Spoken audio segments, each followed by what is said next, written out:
మహీంద్రా 369. ఇదైతే మనం కొత్తగా ఉన్న ఎలక్ట్రికల్ వెహికల్ ఏథర్ రెస్టా. దీనికైతే నేను ఎలక్ట్రికల్ గ్రిడ్ ద్వారా ఛార్జింగ్ పెట్టాను. ఇది వచ్చేసి ఖమ్మంలో మనకి ఏథర్ షోరూమ్ దగ్గరే ఉంది ఈ ఎలక్ట్రికల్ గ్రిడ్. ఇదైతే ఫాస్ట్ ఛార్జింగ్ ఫెసిలిటీ. చూద్దాం ఎంత ఫాస్ట్గా ఛార్జింగ్ అవుతుందో. ఇప్పుడు టైం చూస్తే మీరు 7:29 అయింది. చూద్దాం ఎంతసేపట్లో ఈ ఛార్జింగ్ ఎక్కుతుందో. 70% అయితే ఎక్కింది.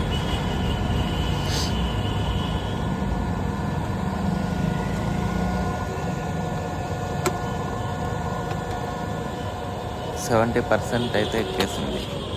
Thank you.